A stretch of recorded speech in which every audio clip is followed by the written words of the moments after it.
그러니까 들으실 수가 없어요. 그런데 가수가 되는 게 꿈이에요. 뇌성마비를 가지신 분이고 몸이 전체적으로 되게 많이 흔들리시는 타입이세요. 그런 상황인데 피아노를 치고 싶어 하시는 거예요. 너는 할 수 있어 라고 무조건적인 지지도 안 되는 거고요. 그렇다고 안 될 거니까 지금부터 포기해, 이것도 안 되는 것 같고요. 넷플릭스에 정신병원에도 아침이 와요라는 드라마를 하고 있는데 맨 마지막 12회 편에서 어떤 장면이 나오냐면 경계선 지적장애 배역이 한 분이 나오세요. 이 경계선 지적장애를 가진 이분이 되고 싶은 꿈은 파일럿이에요. 비행기를 조종하는 파일럿.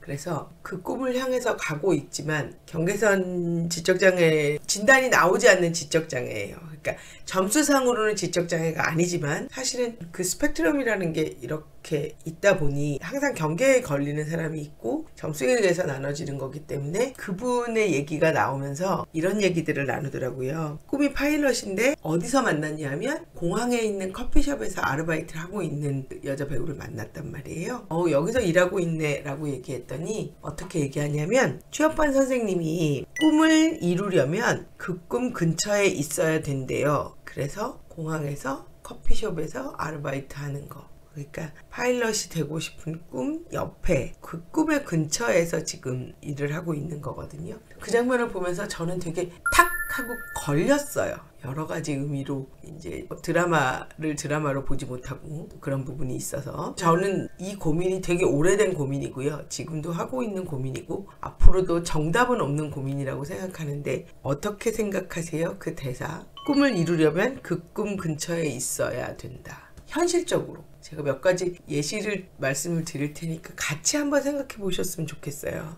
첫 번째 예는 농인이세요. 그러니까 들으실 수가 없어요. 그런데 가수가 되는 게 꿈이에요. 그 얘기를 들은 음악치료사는 어떻게 했었어야 할까요? 그 얘기를 들은 부모는 어떻게 했었어야 될까요? 너는 안 들리기 때문에 노래를 할 수 없다라고 얘기하는 게 맞았을까요? 너의 꿈은 이루어질 수 없다라고 얘기하는 것이 맞았을까요? 아니면 이 취업반 선생님처럼 꿈을 이루려면 그 꿈 근처에 있어야 된다고 얘기해 주는 게 그 꿈 근처에 있는 건 무엇이었을까요?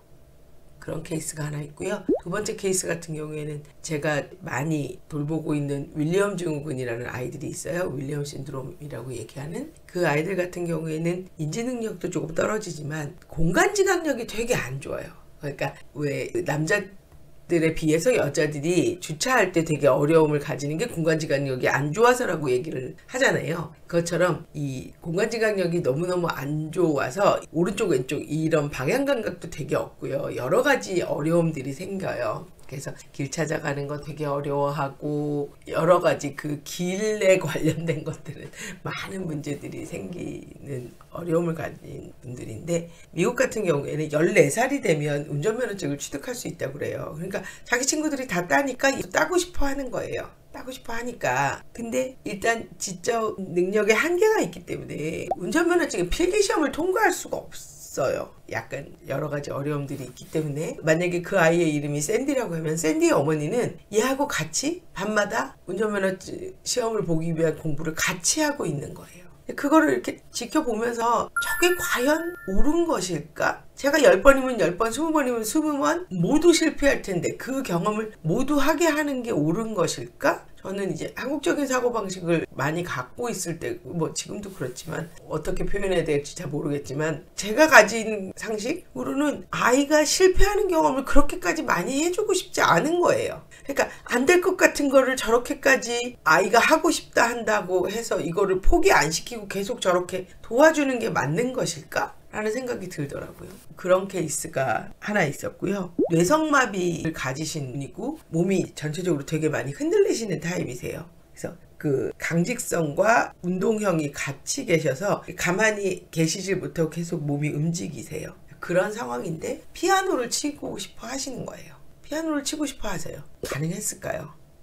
첫 번째 말씀드렸던 그 케이스 같은 경우에는 지금 이분이신데요. 이걸 발음을 어떻게 해야 되는지 정확치가 않아서 아마 사라 이렇게 될 것 같은데 3살 무렵에 이제 그 여러 가지 합병증과 치료 과정에서 오른쪽 사이드가 다 마비가 되면서 농인이 되신 케이스고요. 이분 같은 경우에는 수화로 노래를 하세요.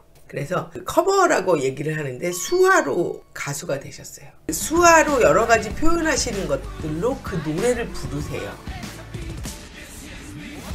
그래서 소위 말하는 전통적인 의미의 가수는 아니지만 그런 의미에서 가수로 이제 자기의 꿈을 이루어 가셨고요. 뇌성마비 피아니스트는 피아니스트 김경민 씨세요.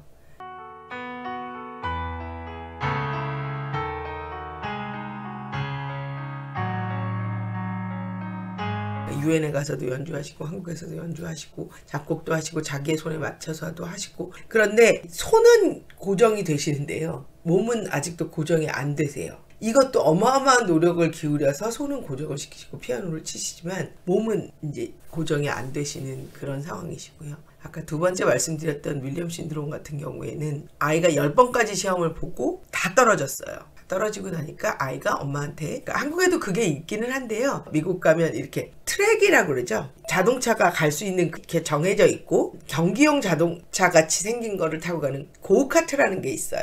엄마, 나는 진짜 자동차는 운전 못할 것 같은데 고카트를 운전하면 될 것 같아 라고 자기의 꿈을 약간 어답트했다고 얘기해야 될까요? 이제 저는 어쨌든 어려움을 가지신 분들하고 일을 많이 하다 보니까 뭐가 하고 싶다, 뭐가 되고 싶다 이렇게 얘기를, 경찰이 되고 싶어요 라는 표현을 하시기도 하고 소방관이 되고 싶어요 하시고, 그런 질문을 받을 때마다 내가 알고 있는 이 모든 사연들이 같이 생각이 나면서 여기에 대해서 나는 어떻게 대접을 해줘야 되는 거지? 너는 할 수 있어 라고 무조건적인 지지도 안 되는 거고요. 그렇다고 안 될 거니까 지금부터 포기해, 이것도 안 되는 것 같고요. 그러면 부모들이나 치료사들이나 이런 옆에서 도와주고 서포트하는 사람들의 역할은, 그러면 이분들이 자기의 꿈을 이루어갈 수 있도록 계속 방법을 찾는 것들이 우리의 일인가? 그런 생각도 하고요. 생각을 이렇게 전환하는 게 되게 많이 필요하더라고요. 어떻게 찾아줄 것인가? 이 사람이 걷는 데 있어서 어디까지, 그러니까 끝까지 못 갈 거면 시작도 안 하는 게 맞는 거야? 되게 질문이 점점 더 어려워지죠. 근데 정말 케이스 바이 케이스 다 다른 것 같지만 누군가 꿈을 얘기할 때 옆에 있는 사람이 해줘야 되는 역할은 되게 신중해야 되는 것 같아요. 그래서 그런 것들이 참 항상 질문을 저에게 많이 하게 하는 것 같아요. 그래서 지금도 아마 이 방송을 듣는 분들 중에서는 아이들이 말도 안 되는 얘기 같은 거를, 혹은 남편이 말도 안 되는 것 같은 얘기를, 전혀 현실성이 없어 보이는 얘기를 할 수도 있고, 이게 끝이 보이는데 어떻게 하고 싶으세요? 저는 사실 되게 궁금해요. 내 눈에는 끝이 보여요. 그럼 내 눈이 오를까요? 항상 그것도 질문이잖아요. 그래서 오늘은 그런 얘기를 드려보고 싶었어요. 다음 주에는 또 어떠한 얘기로 찾아올지 기다려 주시고 다음 주에 뵙겠습니다. 안녕히 가세요.